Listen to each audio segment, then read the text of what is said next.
Mi esposa me engañó con su amigo más joven, en Navidad envié evidencia a su familia y amigos, ¿soy yo el malo? Espero que tengas algo de tiempo y un snack, porque esta historia es larguísima, los hechos abarcan desde finales de 2019 hasta la semana pasada. Como dicta la regla, todos los nombres están cambiados. Bien, empecemos con el contexto. Mi futura exesposa fue mi novia de preparatoria. Comenzamos a salir en 1992, cuando ambos teníamos 17 años, ahora los dos tenemos 45, y hemos estado juntos desde entonces. Ella es la única mujer con la que he estado en toda mi vida. Nos casamos 5 años después, a los 22, recién salidos de la universidad. Un año más tarde tuvimos al primero de nuestros 2 hijos, ambos varones, hoy de 22 y 17 años. Le entregué 23 años de mi vida. Le construí una casa. Trabajé como loco para darle la vida que quería. Claro que hubo épocas difíciles, pero ¿qué matrimonio no las tiene? Incluso en los peores momentos encontrábamos la forma de salir adelante y quedar mejor que antes. Justo por eso descubrir su aventura fue tan impactante. Retrocedamos a marzo de 2020, cuando empecé a sentir que algo andaba raro. Llevábamos unos 2 meses en una especie de bache.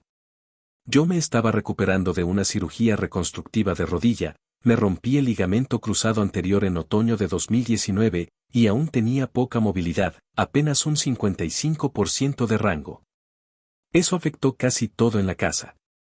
Estaba en incapacidad laboral porque la lesión fue en el trabajo y no podía hacer mis tareas habituales, así que muchas cosas se acumularon. Mis hijos hacían lo que podían, pero había labores que solo yo podía hacer y se quedaron pendientes, o tenía que hacerlas mi esposa, cosa que no le gustaba. También nuestra intimidad se frenó por completo. Ya había disminuido antes de la lesión, pero en mi estado se detuvo por completo. Durante esos meses, ella, llamémosla Sue, pasaba más tiempo saliendo con compañeros después del trabajo. Entre noviembre de 2019 y marzo de 2020 era algo habitual. Naturalmente, no sospeché nada, en 23 años de relación nunca tuve motivos para dudar de ella. Ella tiene sus amigos, yo los míos y algunos en común. Yo salía con mis amigos sin problema. Todo siempre fue transparente. Fue alrededor de enero cuando noté algo extraño, Sue empezó a distanciarse visiblemente de mí. Sí, estábamos en un bache, pero nunca me había negado el afecto así. Los abrazos y besos de siempre se detuvieron. Su teléfono, que ya traía pegado a la mano desde antes, solía mostrármelo para compartir ideas de Pinterest, memes o recetas, ahora lo cuidaba como si guardara un secreto. Incluso su trato conmigo se volvió cortante, como si le estorbara. Llegamos a marzo. Llega la COVID y la ciudad de Nueva York entra en confinamiento. Nuestras profesiones se consideran esenciales, así que ninguno trabaja desde casa. A mí me acaban de autorizar volver a trabajar tras 5 meses fuera, y estaba ansioso por regresar, estar sentado rehabilitando la rodilla me volvió loco. Para que te des una idea, soy artista marcial y suelo ir al gimnasio 4 veces por semana, además de los proyectos de casa que siempre hago. A la semana o 2 del encierro, mi futura exesposa me anuncia que tendrá que hacer horas extra. De nuevo, no sospecho, su área lo amerita. Pensé que sería día por medio, pero no, eran todos los días y no solo 1 o 2 horas, llegaba 3 o más horas tarde, se iba directo a la ducha, pasaba un rato conmigo. Otro con nuestro hijo de 17 años, el de 22 vive con su novia al otro lado de la ciudad, y se acostaba. Cuando mi rodilla mejoró y pudimos retomar la intimidad, era evidente que estaba ausente mental y emocionalmente. Para inicios de abril todo me quedó más claro. Las señales apuntaban a una infidelidad. Decidí buscar respuestas. Exploré internet sobre señales de engaño y, efectivamente, ella marcaba casi todas las casillas. Luego investigué cómo conseguir pruebas. Empecé por sus redes sociales, en su Facebook de meses atrás todo parecía normal, fotos de la familia, de amigos y varias de sus salidas con compañeros. En esas fotos aparecían sus amigas de siempre y un par de colegas que yo no conocía. Pero vi algo que se repetía, un tipo. En cada foto con él estaba demasiado cerca, un brazo sobre su hombro, la mano en la parte baja de su espalda. Demasiada confianza para alguien que yo jamás había visto. Eso ya me cayó mal. Y no era lo peor. Lo peor era que ese tipo era su amigo en Facebook y la seguía en Instagram, pero al buscar su perfil descubrí que me tenía bloqueado. ¿Por qué demonios me bloquearía si es solo un compañero suyo? Ahí me puse en modo detective Batman. Ya ni trataba de negarlo, sabía que me engañaba con él. Mi misión era averiguar desde cuándo. Durante abril y mayo me dediqué a eso. Ni idea tenía de cuánta información puede sacar de los registros de llamadas, mensajes y correos. Tenemos plan familiar y pude extraer muchos datos. Entre octubre de 2019 y abril de 2020, los dos números con los que más interactuó fueron el mío y otro desconocido. Adivina de quién era. Googleé rápido y confirmé, el tipo de las fotos que me bloqueó. Lo llamaremos POS, por piece of shit, porque lo es. La imagen era cada vez más nítida, pero muchos mensajes estaban cortados, ella los borraba. Sabía que me engañaba, pero no tenía la pistola humeante. Necesitaba más. Le conté a mi mejor amigo, Oz. Me preguntó si ya la había confrontado, le respondí que no, que aún no tenía suficiente. Entonces me habló de una app para espiar comunicaciones en tiempo real. No diré el nombre. La instalé, la sincronicé a nuestro plan y esperé. Días después lo vi, una cadena de textos entre ellos hablando de lo mucho que se habían divertido la noche anterior y planeando repetir el fin de semana. ¡Boom! Golpe directo al estómago. Decir que me destrozó es poco. Ese fue mi D-Day. Los 2 días siguientes estuve hecho trizas. Me alejé de ella y se notaba que la inquietaba. Trataba de consolarme, preguntaba qué pasaba, y yo la evadía. Ni podía verla. Esta mujer, a quien le di 23 años, todo lo que pude como esposo, y se fue con un tipo apenas 5 años mayor que nuestro hijo mayor. Para el tercer día ya no estaba triste, estaba furioso. Me puse en contacto con Oz para contarle que mis sospechas se habían confirmado y me preguntó si ya la había enfrentado. Le dije que no y que quería venganza. No me bastaba con divorciarme, quería destruirla, dejar su vida en ruinas. Sabía que eso llevaría tiempo, así que tracé un plan. En mis lecturas sobre la infidelidad encontré una frase que me resonó: el enemigo de la infidelidad es la imprevisibilidad. Esa sería la base de mi estrategia, convertir su vida en un infierno sobre ruedas mientras, en secreto, preparaba mi propia salida. Principios de junio. Aún tengo instalada la app espía y todas las noches recopilo sus mensajes con POS. Se comportan como si tuvieran una relación formal, sexting, cursilerías, nudes, todo el combo. Llegó un punto en que ni los leía, solo guardaba la evidencia en mi servidor privado. Mientras tanto empecé a hacer cosas fuera de lo normal, salía a horas extrañas, volvía más tarde que ella, me quedaba pegado al móvil y, cuando me preguntaba qué hacía, respondía cosas y lo guardaba. También cambié mis contraseñas para que no pudiera acceder a nada mío. Cabe decir que, durante todo el matrimonio, jamás nos ocultamos nada, pero justo cuando empezó su aventura cambió la clave de Facebook y del teléfono alegando filtraciones de seguridad. Buen pretexto para esconderle a tu marido una infidelidad. Conté mi plan a Oz, a mi hermana mayor y a 2 amigos íntimos, Joy y Nina, recuerda bien ese nombre, tendrá su momento, y les hice jurar secreto.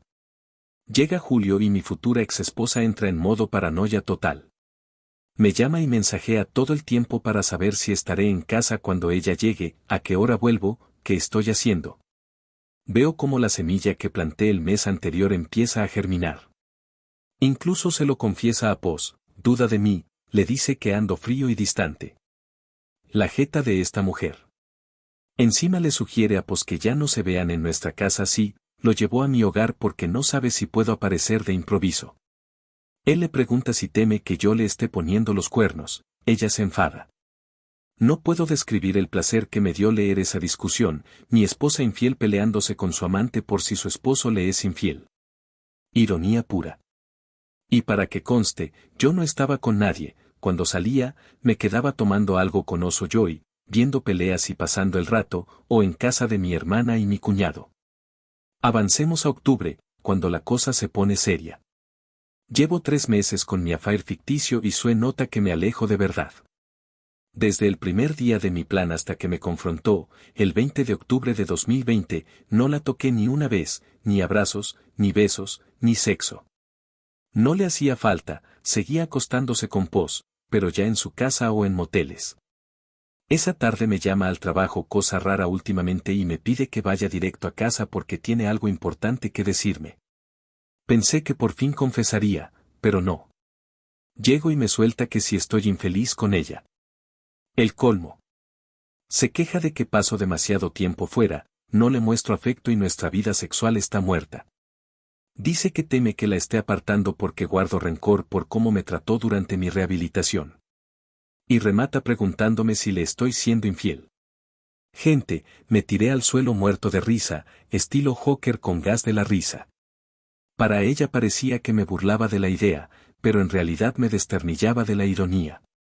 Llorando de la risa, golpeé el piso un par de minutos antes de calmarme. Me incorporé, la miré a los ojos por primera vez en meses, negué con la cabeza sin contestar, le besé la coronilla y seguí con mi noche. Más tarde, en mi estudio, quise ver qué le contaba a Pos. Abro la API, efectivamente, estaban testeando en tiempo real. Ella escribió, sé que me engaña. Se lo pregunté y se rió en mi cara, se tiró al suelo y se rió como 5 minutos. Ya no le importo. No sé cómo ni por qué, pero lo perdí. Karma, lo sé. Mi sonrisa debía parecer la del gato de Cheshire, se estaba quebrando.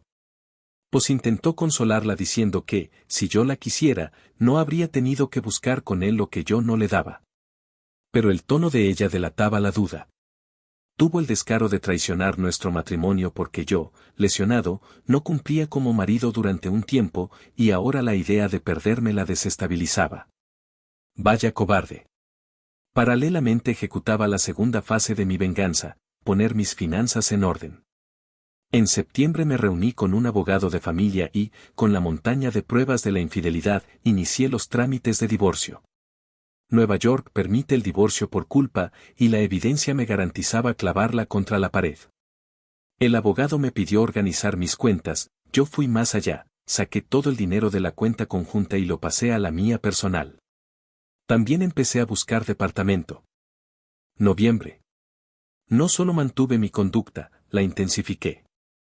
Aquí entra Nina. Para entenderlo, Nina y Sue nunca fueron amigas. Conocí a Nina en primer año de preparatoria, 2 antes de conocer a Sue, y desde entonces Sue la ve como amenaza. Nunca lo ha dicho, pero se nota. A Nina tampoco le cae Sue, años atrás me señaló cómo Sue se metía en nuestro círculo de amigos mientras yo jamás me inmiscuí en el suyo, todo por celos de ella. Entre las amistades de Sue no hay hombres, salvo Pos. En mi grupo, Nina es la única mujer. Nina había quedado atrapada en el extranjero por la pandemia y volvió a Nueva York el 3 de noviembre. Oz, Joy y yo planeamos celebrarlo en casa de Joy con cena y tragos. Éramos solo 5, Oz, Joy, su esposa, que además es hermana de Nina, Nina y yo, respetando las normas del CDC.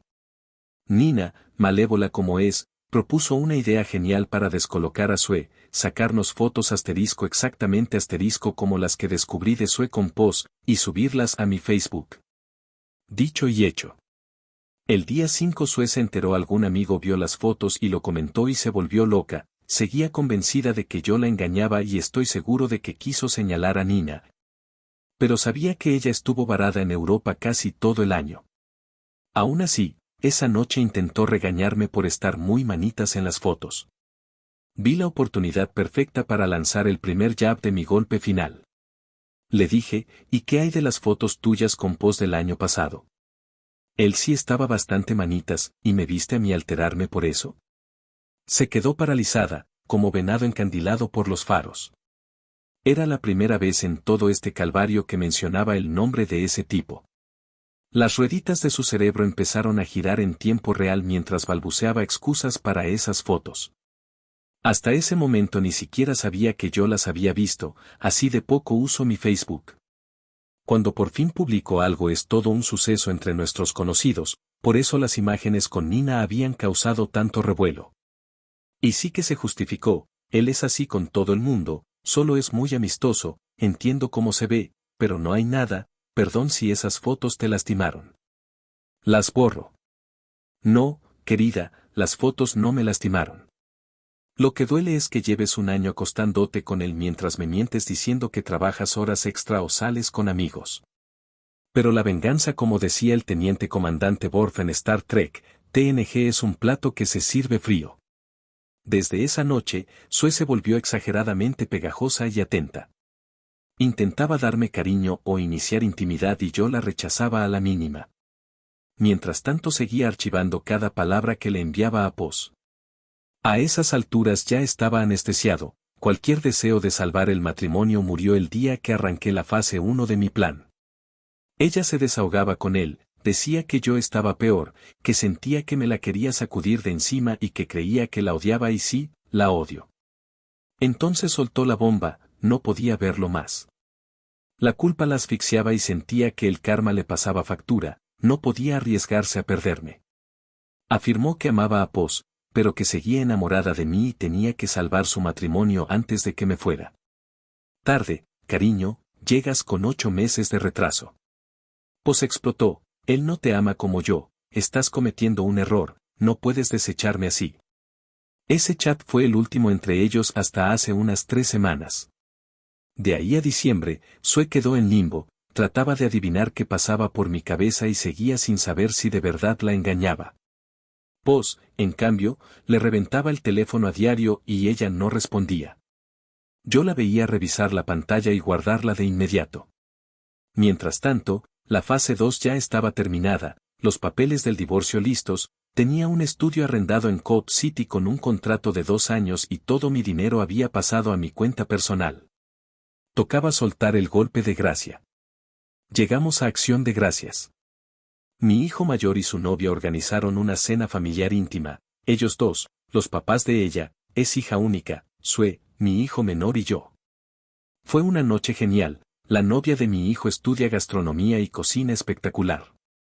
Para mantener la fachada, esa noche yo mismo inicié muestras de afecto con Sue, besos en la mejilla, abrazos, rodearle los hombros con mis brazos. Ella lo disfrutó como nunca. Ten en cuenta que era la primera vez que la tocaba desde aquel beso en la coronilla a finales de octubre, casi 2 meses atrás. No voy a mentir, me daba asco, pero no podía arriesgar el plan, si me mostraba distante delante de mis hijos y de los suegros de mi hijo, saltarían las alarmas. Mi menor decidió quedarse a dormir con su hermano, así que Sue y yo volvimos solos. De camino, me agradeció lo bueno que había sido y soltó un no sé qué estés pasando, amor, pero aquí estoy.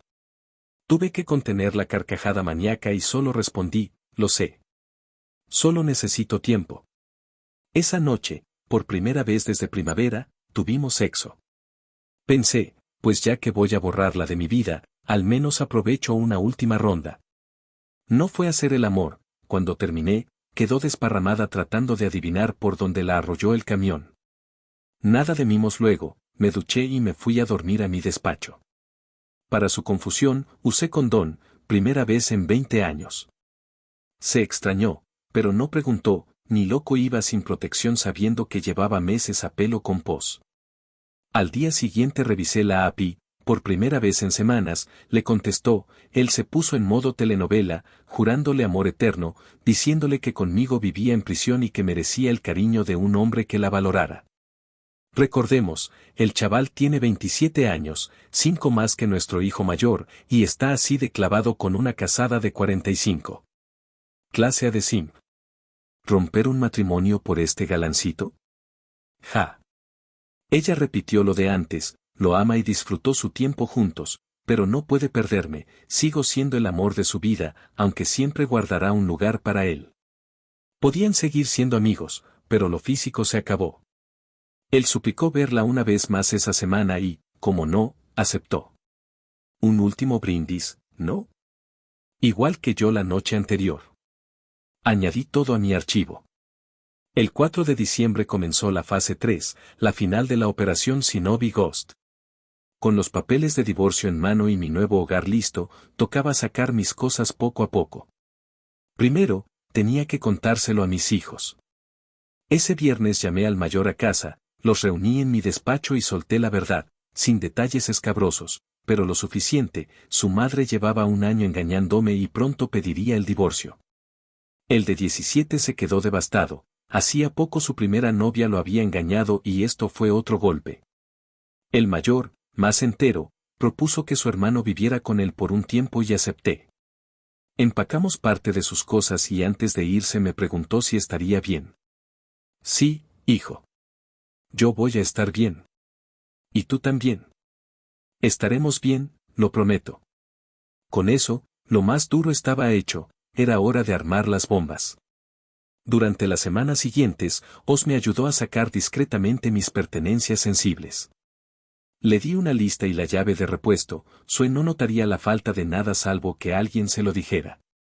También compré un teléfono nuevo con número nuevo y solo se lo compartí a quienes debían saberlo, Oz, Joy, Nina, mis hijos, mi hermana y mi mamá. Mientras, seguía con la pantomima ante Sue, le soltaba migajas de afecto para despistarla, y ella mantenía el contacto emocional con Poz. El velo era delgado, pero seguía allí. Yo recopilaba todo, absolutamente todo, registros de llamadas, mensajes, fotos, correos, imprimí todo en orden cronológico. Me dejé unos $1,500 en tinta, papel, carpetas y anillas, terminé con 14 voluminosos tomos. Metí cada uno en una caja, los envolví para regalo y los dirigí a distintas personas. Mi mamá, papá falleció hace 7 años, los papás de Sue, sus 2 hermanas y su hermano, recursos humanos de su empresa sí. Pues trabaja allí y las políticas prohíben romances internos por la naturaleza del trabajo, varias de sus amigas, Poz y sus padres. El 16 de diciembre cargué todos los paquetes en correos. Fecha estimada de entrega, 22 al 24 de diciembre. Perfecto. Nochebuena. Sue vuelve a la hora de siempre, no sé si vio a Poz, dejé de rastrearla el 18. Como siempre, se ducha, charlamos un rato, la reviento en el sofá, sí, soy un cabrón, y se acuesta. El lanzamiento nuclear estaba listo.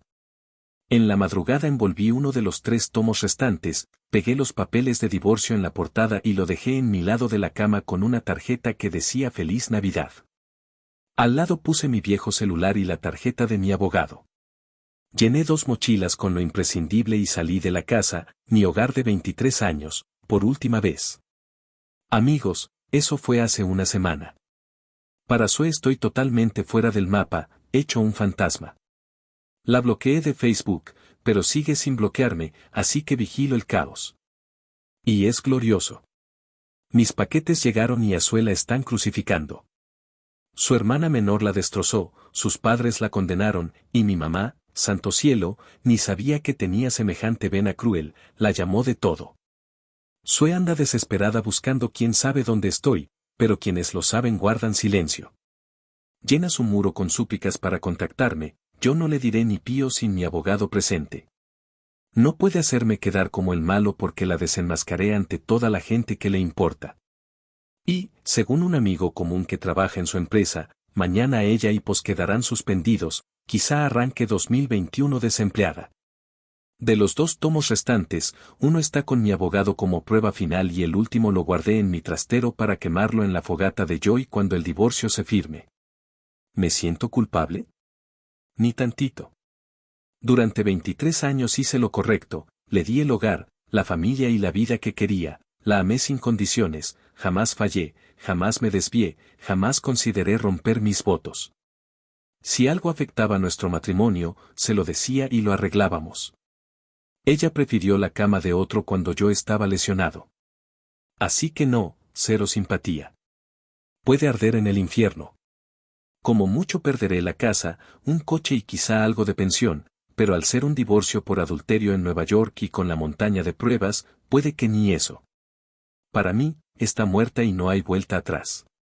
Resumen rápido, esposa de 23 años tuvo un romance de 1 año con un compañero 18 años menor. Fingí mi propia aventura mientras reunía pruebas durante todo 2020. Preparé el divorcio en otoño, compilé la evidencia en diciembre y envié carpetas con todo a sus seres queridos y a recursos humanos para que llegaran en Nochebuena. Dejé otra carpeta con los papeles de divorcio en nuestra cama y desaparecí de su vida. Su mundo se vino abajo después de Navidad y yo sigo adelante sin mirar atrás. Nota rápida: Nueva York no es completamente un estado por culpa, pero existen causales. Mi abogado dice que mi caso aplica. Mañana me reuniré con mi futura exesposa y su abogado, quizá actualice después. Segunda nota: al tipo de YouTube y al que me mandó MP diciendo que me cocoronaron un año y que mis pruebas no sirven porque él es investigador privado retirado con 20 años de carrera, puede irse derechito a la fregada. Hoy, 5 de enero de 21, confirmé con mi abogado, todo lo entregado, salvo las grabaciones de llamadas, es admisible. Busca un pasatiempo mejor que molestarme, campeón.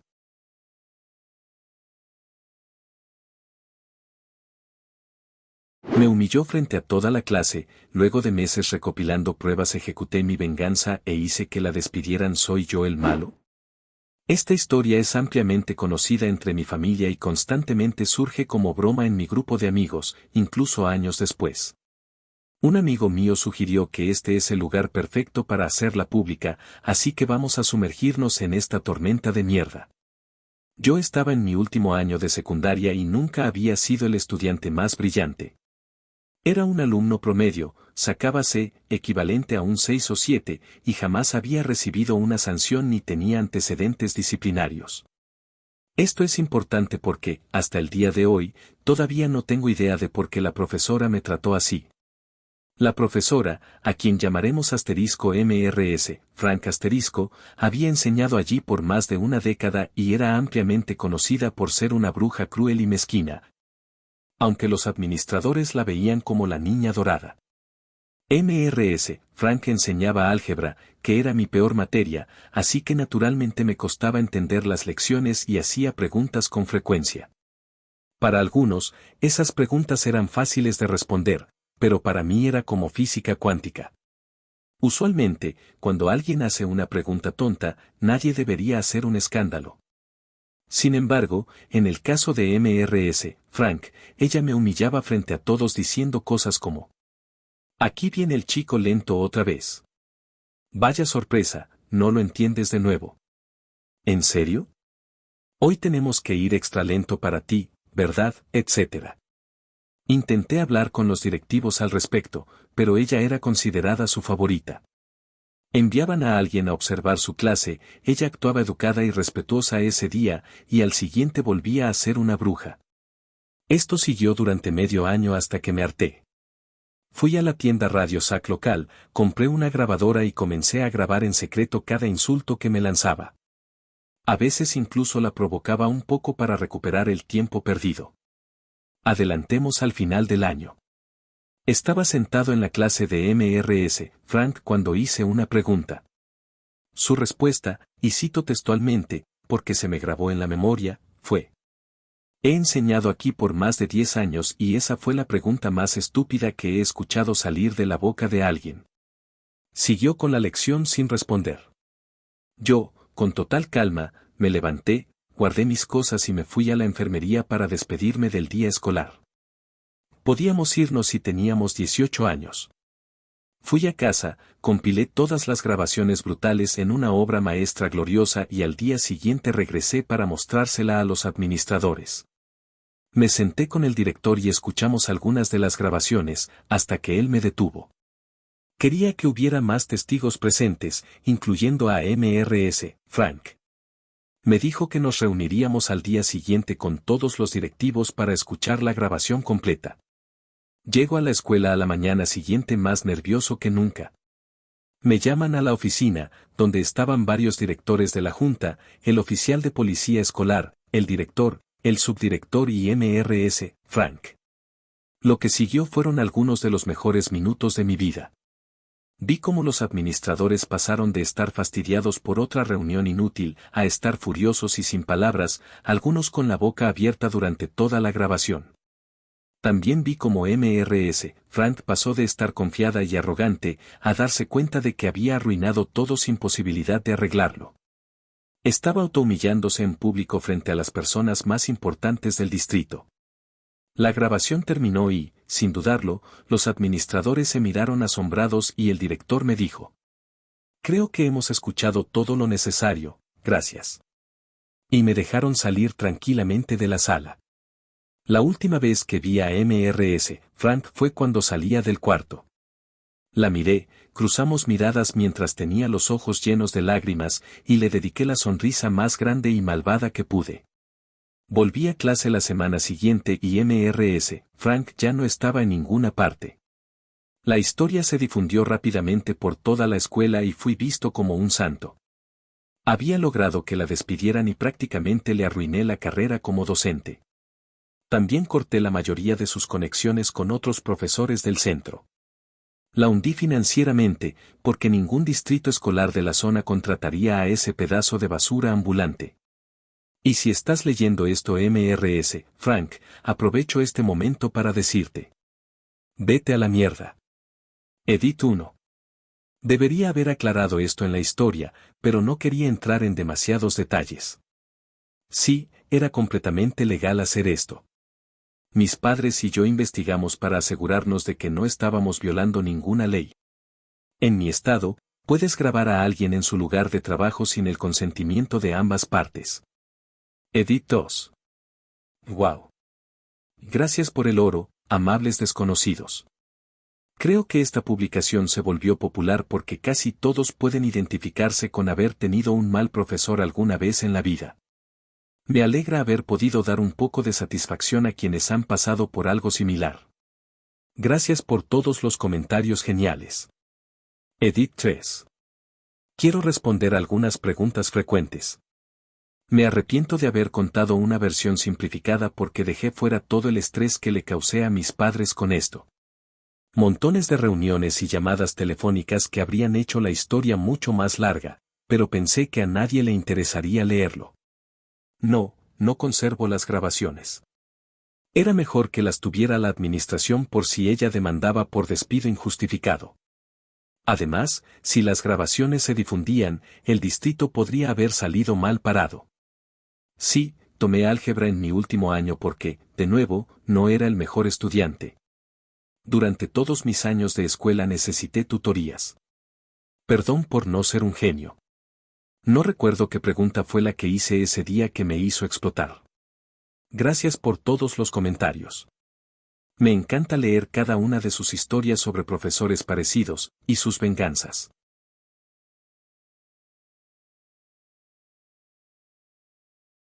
Engañó a mi hermana embarazada y falsificó su firma para ponerle el nombre que más odiaba a su hijo. ¿Cobré venganza por mi hermana? ¿Soy yo la mala? Cuando yo tenía 14 años y mi hermana mayor, Sara, tenía 22, nos enteramos de que estaba embarazada de Paul, su novio desde hacía 4 años. Se comprometieron de inmediato y estaban muy felices. Por un tiempo.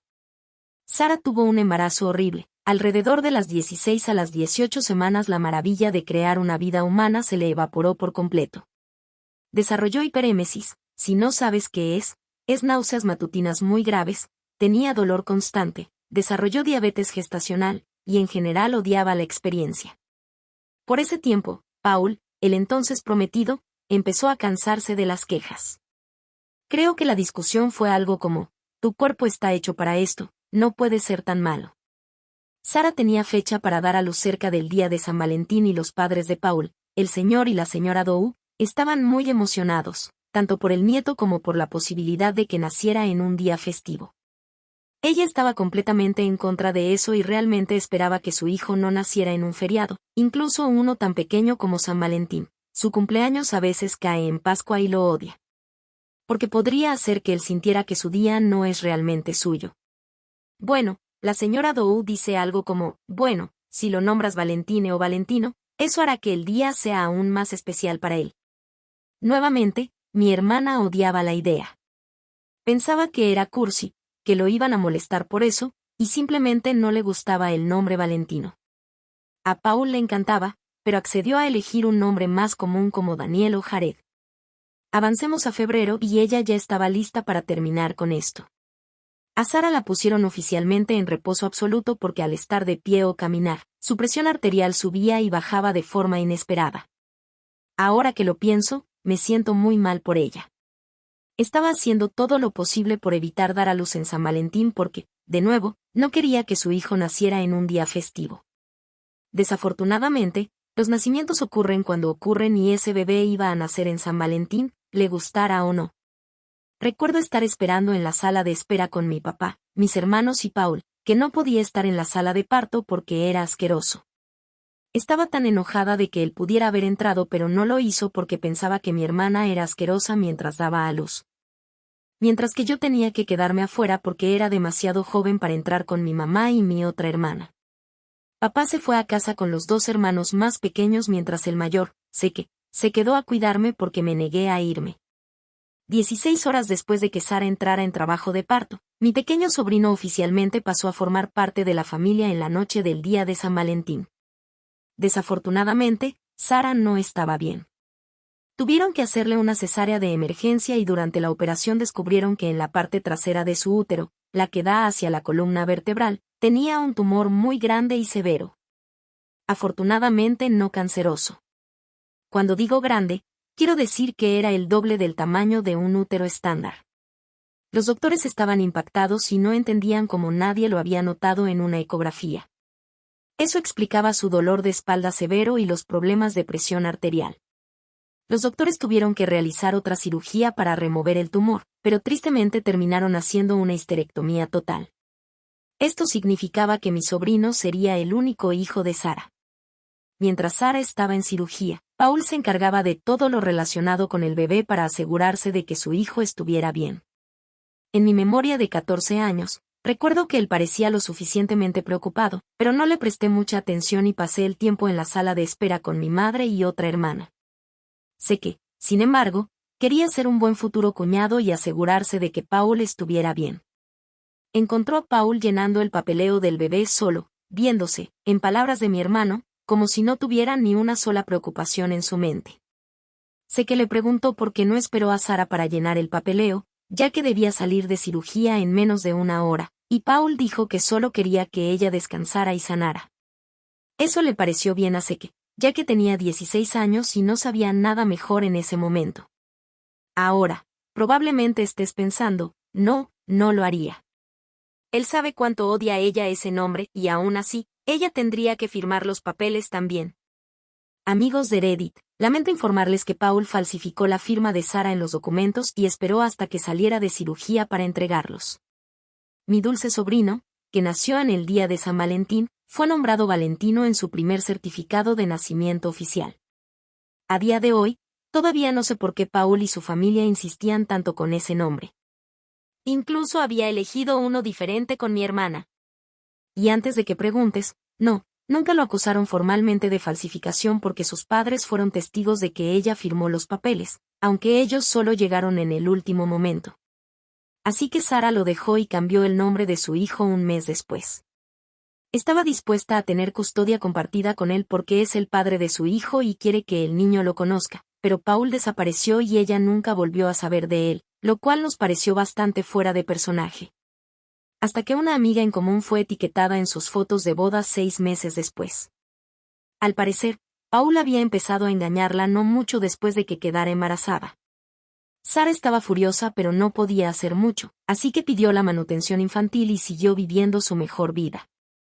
Hasta 6 años después. Aquí empieza la venganza, amigos. Así que Sara ha sido madre soltera durante los últimos 6 años y lo ha hecho de forma increíble. En ese punto de mi carrera, llevaba unos 8 meses siendo peluquera en el Great Clips local. Un día estoy trabajando y ¿quién se sienta en mi silla? Nada más y nada menos que Jane, la esposa de Paul. La llevo a la parte de atrás para un corte y claramente no tiene idea de quién soy. Tiene sentido porque una amiga en común que aún mantiene contacto con Paul dijo que Jane no sabe nada. No tiene idea sobre Sara, que ella fue la otra mujer, ni que Paul tiene un hijo por el cual ha estado, infrecuentemente, pagando manutención. Ella no sabe nada. Me dije a mí misma que no fuera una idiota y la tratara como a una clienta normal, y eso hice. En ese momento, Jane estaba muy embarazada, así que gran parte de nuestra conversación fue sobre eso. Le encantaba estar embarazada, pero era difícil. Su esposo era muy poco comprensivo, gran sorpresa, y estaba a 10 semanas de dar a luz y aún no habían elegido un nombre para su hija. Damas y caballeros, esta era mi oportunidad. Le pregunté qué tipo de nombre estaba buscando y dijo: quiero algo único e inusual, pero no ridículo como Brinkley. ¿Sabes a qué nombres me refiero? Y Paul ya había sugerido muchos y no le gustaba ninguno. Así que yo, la pequeña comadreja maquiavélica que soy, le dije: ¿qué tal Sara?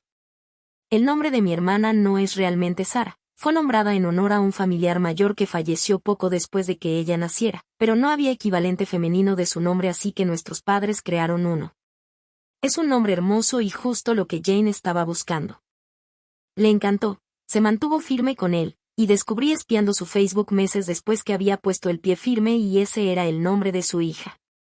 Ahora Paul tiene una hija con el nombre de su ex para recordarle todos los días sobre ella, y también para recordarle pagar la *manutención. Mi sobrino ahora tiene 10 años con un nuevo nombre y sin contacto con su padre biológico, aunque todavía a veces lo llamamos Val como apodo familiar. Le gusta pero no quiere usarlo en la escuela, así que se queda como apodo familiar. Sara finge que odia cuando lo llamamos así, en broma. Mientras a él le guste, ella no tiene problema. Y está saliendo con un nuevo chico que es genial y actúa como padre para Val. Carita sonriendo. Dr. El ex de mi hermana falsificó su firma en los papeles mientras ella estaba en cirugía para nombrar a su hijo con un nombre que ella siempre odió. Luego rompió todo contacto, se casó con la mujer con la que le había sido infiel y nunca le contó nada sobre su hijo. 6 años después conocí a su esposa embarazada y la convencí de que nombrara a su hija con el nombre de mi hermana. Edith, Dios, ahora entiendo lo que dicen sobre Rip bandeja de entrada y gracias a los amables desconocidos por todos los premios, especialmente el oro. No esperábamos que esto explotara así. Val quería decirles a todos los bebés de San Valentín que entiende su dolor.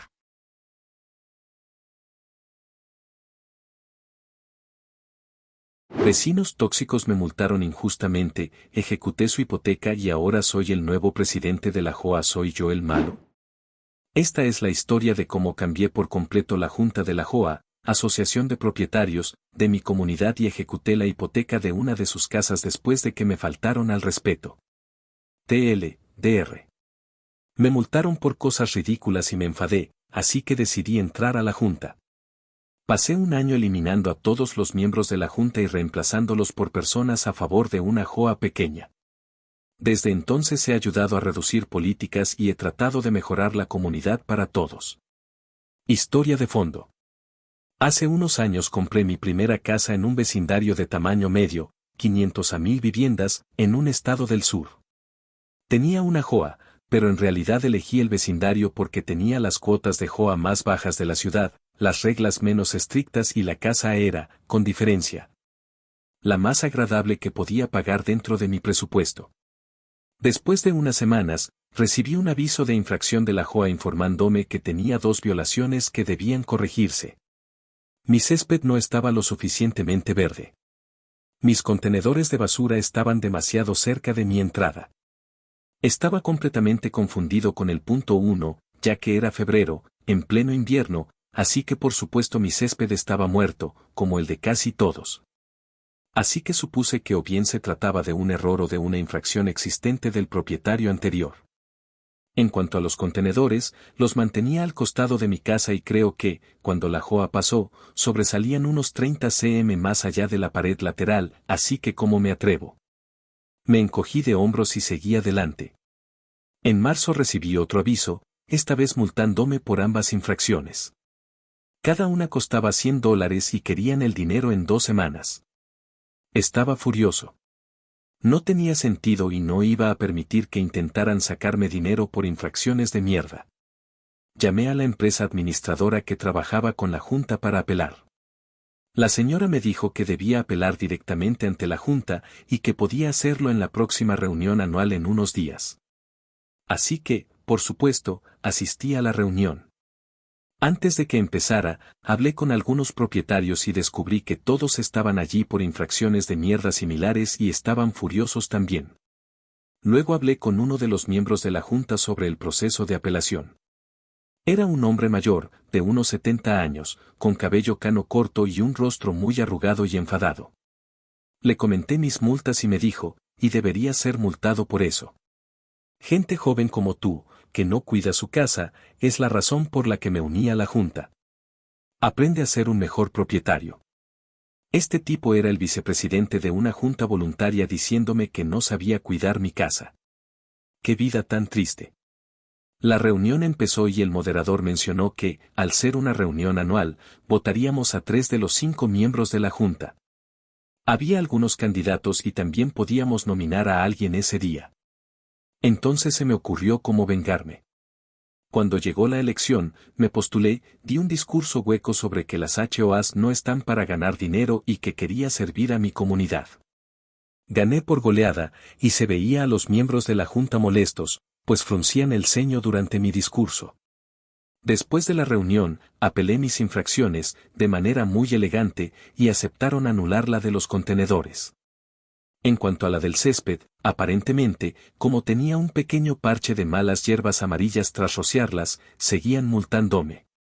No podía creer cómo se salían con la suya, pero usaron una tecnicidad de los estatutos que yo había firmado, así que terminé perdiendo $100. Venganza. Seré honesto, no esperaba que esto funcionara. Tras unirme a la junta, de 5 miembros, incluyéndome, me nombraron secretario y tenía que llevar actas y revisar registros. Me dijeron específicamente que no podía proponer nuevas políticas, solo votar las que propusieran el vicepresidente o la presidenta. Luego descubrí que eso violaba sus propias reglas. Voté en contra de cada nueva regla mientras estuve en ese puesto.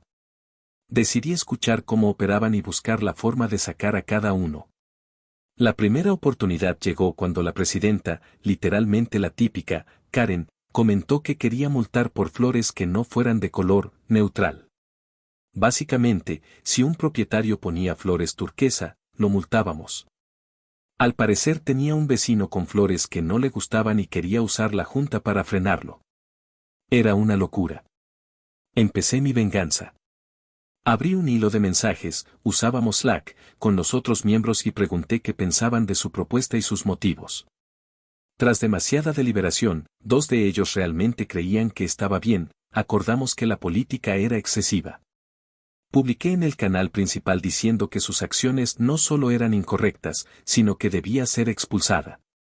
Cuando inevitablemente explotó, convoqué una reunión la semana siguiente y los otros 4 miembros votaron para removerla por atacar a un vecino para beneficio personal. Dio un discurso lacrimógeno sobre cómo la junta era su vida, pero no me importó. Una menos. Convencí a un vecino amigo para ocupar su lugar. Mis siguientes objetivos fueron el tesorero y el director, porque quería dejar al vicepresidente para el final. Fueron fáciles de sacar porque se dejaban influenciar por la opinión pública. Creé una cuenta falsa en Sdoor y esperé a primavera, cuando salen la mayoría de las multas. Al enviarse las cartas, busqué publicaciones de vecinos furiosos y comenté dándoles sus nombres y diciéndoles que vinieran a la siguiente reunión para apelar. Funcionó mejor de lo que esperaba. Más de 50 personas vinieron y lo señalaron por nombre. Fue glorioso. Durante la sesión abierta, los propietarios los acribillaron por sus malas políticas, aunque ellos no habían hecho la mayoría. El VP, ahora presidente, intentó defenderlos, pero fracasó. Estaban tan abatidos que les sugerí renunciar, y lo hicieron. 2 menos, sus puestos los tomó una pareja del mismo meeting que quería eliminar las reglas. Finalmente, la junta quedó con 4 de 5 miembros queriendo quitar normas tontas. Pero el presidente seguía siendo el mismo hombre enfadado. Intentaba añadir más reglas para aumentar ingresos y lo votábamos en contra cada vez. Pasaron meses y empezamos con una nueva compañía administradora, con mejor estilo y un sitio web para registros y reportes automatizados. Cuando recibimos el primer reporte de multas, encontré oro, la casa del presidente aparecía y debía $10,000. Tenía infracciones sin pagar y la antigua empresa se lo había ocultado porque llevaba 7 años en la junta. Revisé los estatutos, si las multas superaban $3,000, bastaba una votación mayoritaria para iniciar una ejecución hipotecaria, loquísimo que una JOA pueda hacer eso. Reuní los documentos, la nueva empresa confirmó la cifra, convoqué sesión de emergencia y 4/5 votamos iniciar el proceso. El presidente se enfadó, soltó insultos y abandonó la reunión. Unos días después nos informaron de que había renunciado, pagado la multa y puesto su casa en venta. Aunque me habría gustado forzar la ejecución, al menos dejó la junta. Hoy sigo siendo presidente y he reducido la política de multas a un máximo de 400 pesos, y los propietarios pueden apelar digitalmente en cualquier momento. Además, prohibí multas por césped hasta mayo y las de contenedores son mucho más flexibles. Moraleja, nunca me multes con 200 pesos, me llames joven estúpido y esperes no perder tu casa.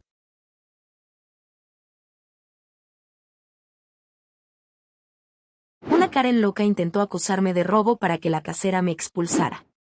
Hice que su novio le terminara y ahora está sola. Hace 7 años me mudé a una casa de 4 habitaciones con 3 de mis amigos. Yo era la única mujer entre 3 tipos, uno de los compañeros era el hijo del dueño, todos éramos amigos en la universidad y, honestamente, fueron los mejores 2 años de mi vida en cuanto a convivencia. Todos teníamos horarios de trabajo distintos, y como yo trabajaba más temprano, 6 de la mañana, tenía la única habitación de la planta baja. Mi amigo, llamémoslo Jai, trabajaba de noche y volvía a las 4:30 de la mañana. Él tenía la habitación justo encima de la mía para que no nos despertáramos al llegar a casa. Entre semana, Jai y yo desayunábamos juntos antes de que él se acostara y yo me fuera a trabajar. En la cocina teníamos un frasco en el que todos echábamos dinero suelto, unos $5, $10 cada uno, para comprar víveres comunes como leche, huevos, pan básico y, ocasionalmente, comidas para la casa y cerveza. Éramos 20añeros. La regla era que, si usabas lo último de algo común, tomabas del frasco el dinero necesario y lo reponías lo antes posible. Cuando pedíamos pizza o yo cocinaba para todos, usábamos ese mismo fondo. Esto es muy importante. Unos 5 meses después de mudarnos, Jai conoció a Karen y empezó a salir con ella. La llevó a una de nuestras noches de juegos para presentárnosla y ver cómo encajaba con nosotros, y todo iba bien mientras ella pensaba que yo era la novia de otro compañero. Como jugábamos en el comedor, justo al lado de mi habitación, Karen me vio entrar allí a buscar un suéter al principio de la noche. Luego vio a mi compañero, el que creía que era mi novio, subir a por su cargador del teléfono. Toda la vibra cambió y empezó a preguntarme con quién salía. Se quedó pasmada cuando mis compañeros confirmaron que yo vivía allí, que tenía mi propia habitación y que no salía con ninguno de ellos. Se las arregló para disimular, dijo que solo le sorprendía que yo quisiera vivir con 3 hombres y seguimos adelante. Cam, el hijo del propietario, y yo fuimos los únicos que nos dimos cuenta de que Karen veía esto como un problema. Después de eso, empezó a venir justo cuando yo salía del trabajo y se iba solo cuando Jai se marchaba al suyo. Si salía de mi habitación al salón, me preguntaba por qué estaba allí. Si iba a la cocina, decía que estaba faltándole al respeto a ella y a Jai e interrumpiendo su tiempo juntos. Si hablaba con Jai cuando ella llegaba, prácticamente se le restregaba encima y le metía la lengua hasta la garganta. Incluso se quejó de que yo arruinaba el ambiente por hacer mi colada. Jai dejó claro que sabía que ella era un problema y empezó a presionarla para que se quedaran en su habitación. Por desgracia, ella aprovechó la oportunidad para hacer los peores sonidos de porno que nosotros, los otros compañeros, hubiéramos oído jamás. Nos reímos y los dejamos solos. Tras un par de semanas, se emborrachó antes de que Jai se fuera al trabajo y le insistimos en que se quedara en su habitación a dormir la mona. Yo misma le llevé comida y paracetamol porque la pobre se iba a sentir fatal por la mañana. A la mañana siguiente, Jai llegó a casa y empezó a prepararnos el desayuno cuando Karen bajó y se puso a gritar. Despertó a los otros 2 compañeros. Acusó a Jai de engañarla, me acusó de tener relaciones con todos los chicos y luego hizo la afirmación más tonta posible. Exigió que le devolviera a Jai el dinero de la comida que malgastaba en mí. Cam literalmente sacó un billete de 5 del frasco y se lo plantó en la mano a Jai. Cam y yo tuvimos una charla seria con Jai. Le dijimos que si ella no podía aceptar que yo viviera allí, entonces no podía volver a venir. Jai pidió una semana para arreglar las cosas, alegando que Karen solo se había sorprendido al verlo cocinándome el desayuno y no estaba pensando con claridad. Le dimos una semana. durante esa semana, misteriosamente el frasco de la compra empezó a vaciarse. Todos lo notamos y hablamos de ello. Observamos que mis platos limpios aparecían, todavía limpios, en el fregadero. Cositas desaparecían de las zonas comunes y aparecían, curiosamente, en mi habitación. Karen estaba siendo encantadora. No era precisamente encubierta. Cam y yo sabíamos que sembraba el caos, pero, por curiosidad de ver a dónde llegaba, simplemente observamos. Tras la semana, la madre de Cam lo llamó para preguntarle si me pasaba algo últimamente. Aparentemente, una parte preocupada le había mandado foto tras foto y relato tras relato de cómo yo estaba destrozando la casa y robando cosas. Karen esperaba meterme en problemas. Por suerte para mí, mi casera en realidad se preocupó y quería que Cam me ayudara a superarlo. Cam me lo contó y empecé a planear mi venganza. Lo primero que hice fue eliminar el frasco. Repartí lo que quedaba entre los 4 y les dije que, debido a los saqueos, era mejor deshacernos de él. A Karen no le gustó, y cuando le preguntaron por qué dijo que era grosero que yo tomara una decisión unilateral. Cam me respaldó, batalla ganada. Luego empecé a pasar el rato con Cam en el salón todos los días. Ella se quejaba, pero Jai le dijo que era nuestra casa y podíamos hacer lo que quisiéramos. Cuando iba a la cocina, alguno de nosotros le preguntaba qué hacía en nuestra nevera. Dejó de abrirla a los 2 días. Llegó el fin de semana y sabíamos que Jai tenía un turno extra de noche y que Karen planeaba quedarse en su habitación para que pasaran el día juntos. Aquí vino mi jugada más petty de todas. Un dato, Cam y yo nos conocimos en la universidad donde ambos estudiamos teatro, concretamente, actuación. Ese viernes estuvimos en su habitación, justo al lado de la de Karen. Montamos cierto show cuando Jai se fue, fingiendo que no debía saber que Cam y yo estábamos solos allí. Esto llamó la atención de Karen. Empezamos a sacudir la cama. 2 frikis empujando la cama con las caderas para dar la ilusión de algo picante es bastante raro pero muy divertido. En cuestión de minutos recibimos un mensaje de Jai preguntando qué hacíamos. Cam respondió, jugando videojuegos. A los 10 minutos, dejamos de sacudir la cama y realmente jugamos videojuegos, en silencio. Cuando Jai exigió un FaceTime, dio exactamente lo que necesitaba, yo ganándole a Cam en Mario Party. Repetimos esto durante unas horas. Después, dimos el toque final.